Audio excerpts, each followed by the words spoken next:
In September of 2021, renowned watch enthusiast and collector Lil Baby hopped on to the Instagram to show off his new watch, this beautiful Patek Philippe Nautilus 40th anniversary edition, valued apparently at almost $500,000.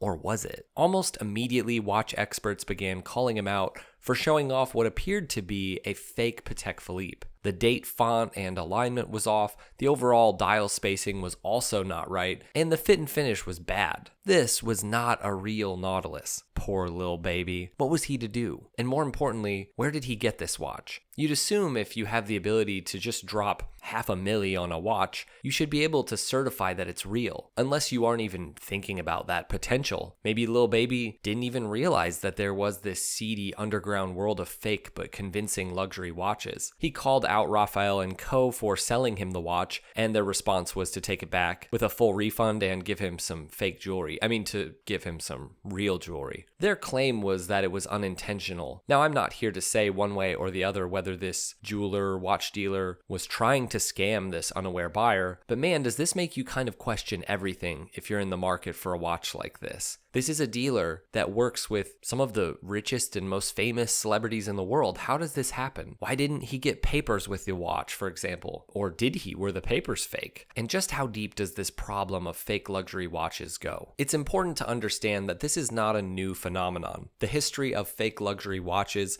traces back to the very roots of Swiss horology itself. In the 18th and 19th centuries, watchmakers began branding their names on timepieces, which gave rise to this idea of branded luxury goods. As early as really the 19th century, pocket watches with falsely engraved brand names began appearing, primitive fakes intended to deceive unwitting customers in, the European and American markets. But the modern era of counterfeit luxury watches really took shape during the mid-20th century. The post-World War II boom created a massive demand for luxury goods, and Swiss watches became a status symbol for the growing middle class. Brands like Rolex exploded in popularity, and the black market followed suit. In the 1950s and 60s, Hong Kong became a global watchmaking and assembly hub, both for legitimate exports, but also increasingly these unlicensed copies of Swiss watches. Local factories took advantage of lower labor costs and also looser regulations. In post-war Europe, small workshops in Naples and parts of Yugoslavia began producing counterfeit Rolex and Omega watches, primarily to sell to tourists and US GIs. In places like Japan and South Korea, fake, re-engineered versions of luxury timepieces known as bootleg watches were being sold in black markets and often, in army bases to just unwitting foreigners. This was happening even while affordable brands like Seiko and Citizen were booming domestically with models that did often resemble, more expensive luxury timepieces. Now, with these fake Rolexes especially, people either wanted the status of a luxury brand without having to pay Rolex money, or they just didn't realize that what they were buying was fake. Most of these early fakes, though, were rough. They were usually called Franken watches because they were kind of cobbled together from mismatched or leftover parts. They had cheap mechanical movements, they had stamped dials mimicking Rolex, Omega, or Patek, and they had low-grade cases that would tarnish really fast. Like Lil Baby's Nautilus, the engravings were off, the spacing was weird, but they still passed for real to, the average buyer. GIs brought them home from overseas as kind of souvenirs, tourists picked them up from flea markets. Some people knew what they were buying, but also many didn't. Criminals started catching on to this potentially lucrative industry, and they began using them to make quick money by passing them off as legitimate. By the 60s and 70s, organized crime actually stepped in. The Camorra in Naples and the Sicilian Mafia were running fake Rolex operations in Europe. Triads in Hong Kong acted as middlemen, connecting factories with street vendors globally. Smuggling rings in Paris, Istanbul, and Morocco were moving fake watches alongside things like drugs and cigarettes. Luxury watches were perfect for this because they were small, they were easy to hide, but they were really high value. A fake Rolex Submariner might cost as little as $20 to produce and could be flipped for $200 to $500. These huge margins were massive profits, and, many people didn't know the difference. By the 70s and 80s, counterfeit watches became more than really just these crude knockoffs. Factories, especially in Asia, namely Hong Kong, South Korea, and mainland China, began producing increasingly sophisticated replicas. This was partly driven by the rise of global trade and the beginning of outsourced manufacturing. Many real Swiss brands were already working with Asian suppliers for parts, and this kind of would blur the lines between legitimate and fake luxury watches. These counterfeiters weren't always amateurs. In fact, many of them were former watchmakers or machinists who had access to the same tools and techniques that were used in, the legitimate watch manufacturing industry. They began by copying external aesthetics, logos, bezels, case shapes, but they rarely mimicked the internal mechanisms. These early replicas were often called, Rolex on the outside, mystery on the inside. By the late 80s, New York's Canal Street became infamous as kind of a haven for counterfeit Rolex dealers. These fakes were brought in bulk from Asia, often hidden in shipping containers with false labels. Watch dealers in the Diamond District even allegedly mixed replicas into their own inventory, selling them to unsuspecting tourists and lower-end collectors. Authorities actually cracked down on several of these operations, but for every warehouse that was raided, another would pop up. In the 1990s, the internet really kind of supercharged the replica watch market. Suddenly, it was easy to browse catalogs of counterfeit timepieces and order them from websites, many of which presented themselves as homages or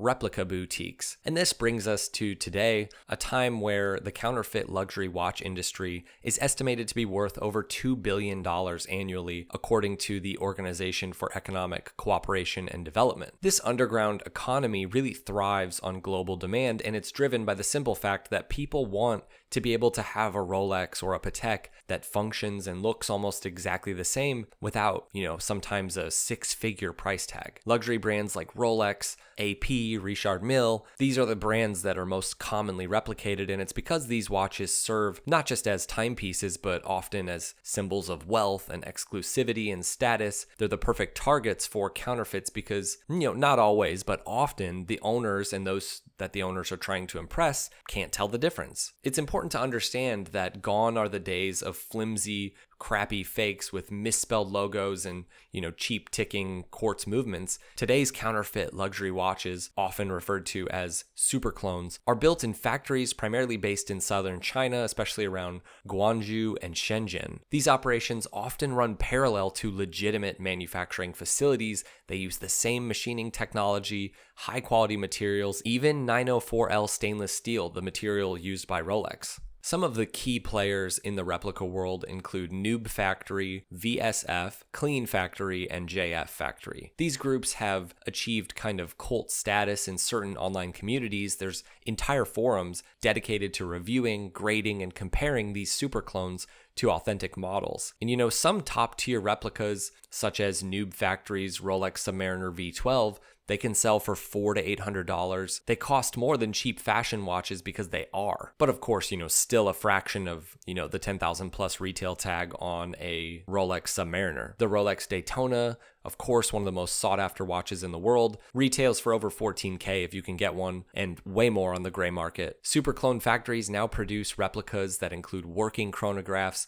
etched serial numbers, and near identical weight and balance. Even seasoned collectors have mistaken these things for the real deal, especially when they're paired with fake documentation and a counterfeit box set. And these watches can be sold as packages for around $1,000. The distribution of fake watches has shifted away from the physical markets. It's primarily in digital channels. And just like, through the 60s, 70s, and 80s, some people know what they're getting and other people don't, because sometimes sellers will take these fake watches and sell them on places like Chrono24 and eBay and Marketplace and kind of pass them off as lightly used or vintage, and people don't know what they're getting. I see these all the time on Marketplace. Luxury watch brands like Rolex and Omega have teams of legal experts and anti-counterfeiting departments who routinely investigate and prosecute these counterfeit rings. But because there are so many jurisdictional issues, enforcing these kind of things is difficult. Wearing a fake watch is not illegal in many countries unless you try to resell it as a genuine, but selling counterfeits, especially across the border, is a federal offense most of the time. The world of fake luxury watches isn't just a niche problem anymore. It is a full-blown globalized, tech-enhanced ecosystem that is also evolving and developing just like the actual watch industry is. The Federation of the Swiss Watch Industry, or FH, has been actively combating counterfeit watches with lots of different initiatives. In April of 2024, the FH supported French authorities in dismantling the Prestige Replica network, which was selling fake Swiss watches from all over the world. Back in 2023, the FH reported the seizure of approximately 1 million counterfeit Swiss watches worldwide in countries like Saudi Arabia and Turkey and Egypt. These actions are part of the FH's broader strategy, which includes monitoring online platforms. And the FH does quite a bit of stuff to try to raise public awareness about the risks associated with counterfeit products.